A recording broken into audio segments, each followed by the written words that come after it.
Hi. How do people do this? Hi. Good morning and welcome to a life. No. Good morning. Good morning and welcome to a day in the life of me as a type 1 diabetic. Today is a particularly not exciting, eventful day in the life of diabetes. I guess it could be exciting. I have a endocrinologist appointment. I also have to go get my lab work done. Did I drive all the way to get my lab work done yesterday and realize that my doctor's office had never sent the lab order, so I couldn't get it done? Yes.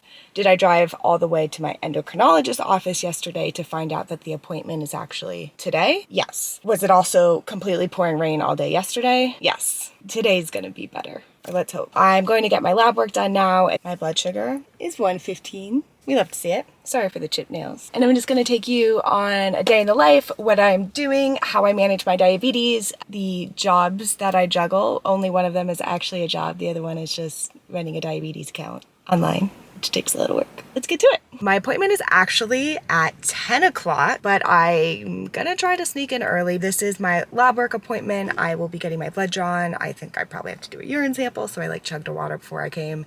And yeah.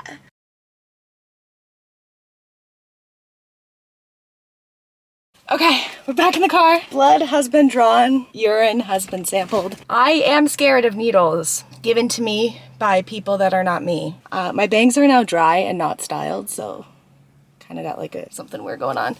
And now it's off to the rest of the day.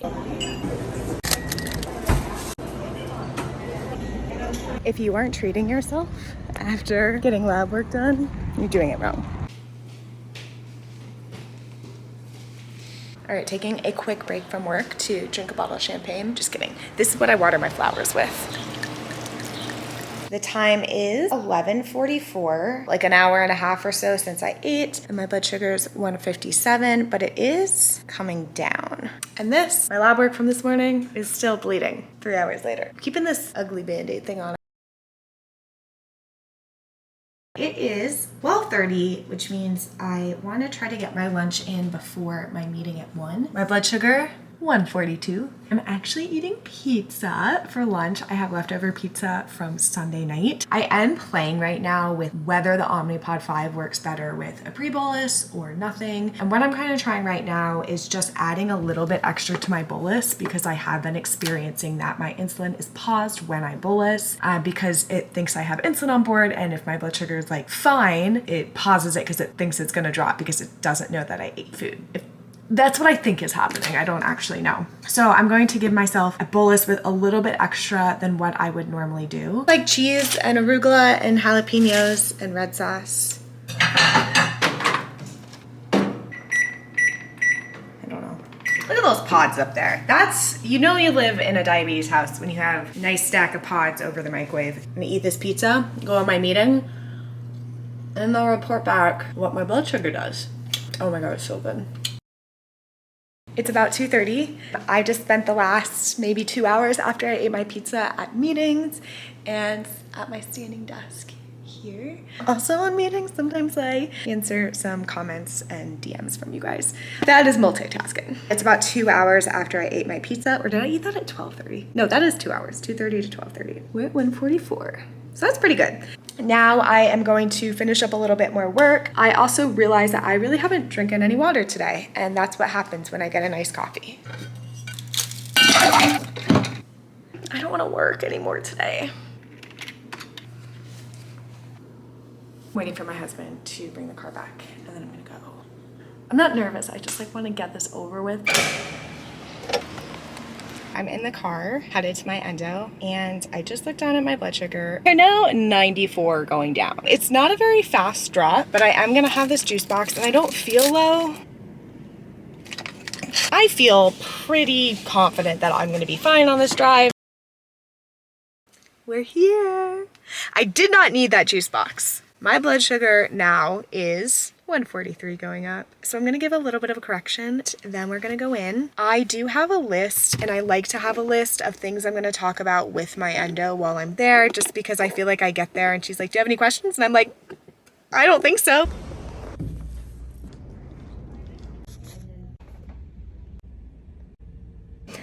So we're gonna go to Whole Foods.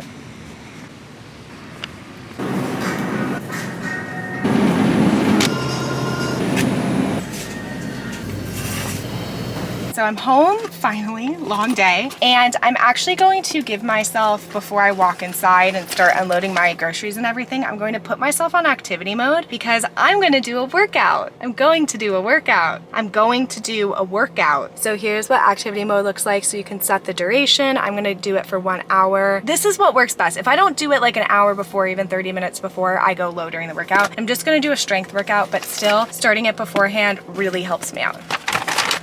Just got back from the grocery store and I'm like have my thoughts together about this. I recorded something in the car, but it was so chaotic, so I'm doing it again. Things I like about my endo. She's pretty much always on time. She looks at the big picture instead of like the really small details, which I think sometimes endos can get hung up on. And I like when the endocrinologist is like, let's look at patterns, not like what happened this one time 2 Tuesdays ago. I don't remember. The last thing, this is what I love about her. She always asks me about the whole dietitian stuff. Every time she sees me, it's like the first thing out of her mouth. She's like, how's school going? Like, I'm so excited for you to become a CDE and all this stuff, which obviously is in a few years. But yeah. Things I don't like about my endocrinologist. I was the first patient that she's seen on Omnipod 5, which is totally fine. It's like a new pump. But there was a lot of things like I had to teach her, which is cool in a way, but it's like I also had questions and like wanted to go over things, and I spent most of the time like showing her the pump. And also like some of the hesitations I have that I know a lot of people have with looping about like how it pauses your insulin after you bolus. She wasn't able to answer those because she's not super familiar. And I told her some of the things that I was trying to like combat that.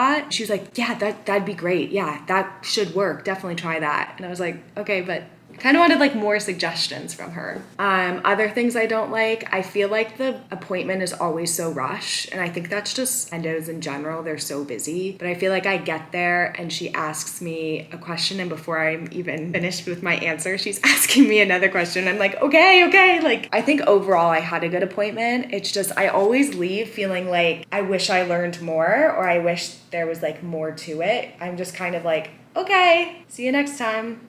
Activity mode is on and my blood sugar is 157 going up, so perfect condition to start working out. I'm gonna clip up my bangs, and I'm not gonna film my workout because I'm not that bold, but I'm gonna do a 30-minute strength workout on the Peloton. I think I'm gonna do the Rent one because I love that one. Workout done. It was tough. My blood sugar 148, and I'm back in regular mode now. And now I'm gonna make dinner. I'll show you. Thank you. For dinner, we're making tacos, but then they're gonna go in the air fryer and get crispy. So we have black beans, kale, onions, red peppers, diced tomato, and then this is shredded tofu. So you literally take like a cheese shredder and shred extra firm tofu, and this is the sauce. So we'll cook it in here first and then roll them up in these quinoa flour things. The corn tortillas work too, but these might work better. They kind of fell apart last time. And then put them in the air fryer. So stay tuned. A little bit of olive oil. That was actually a lot.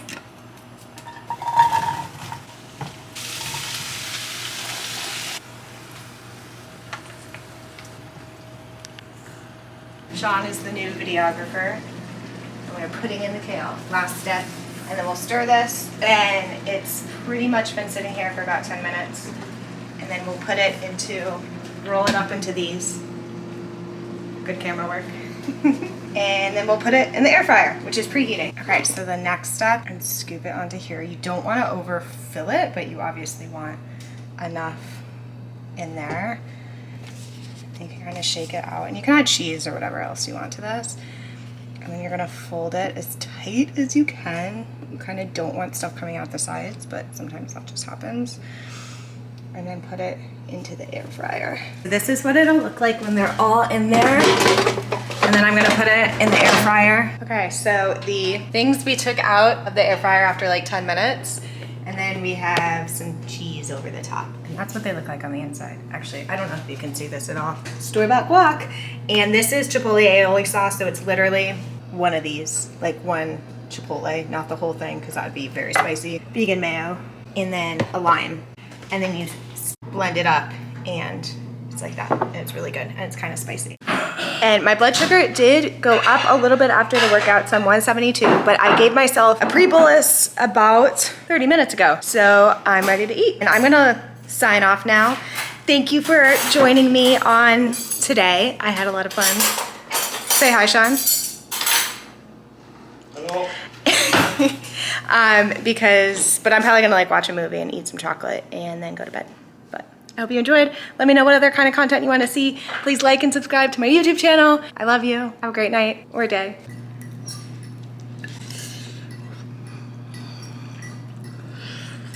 Woo.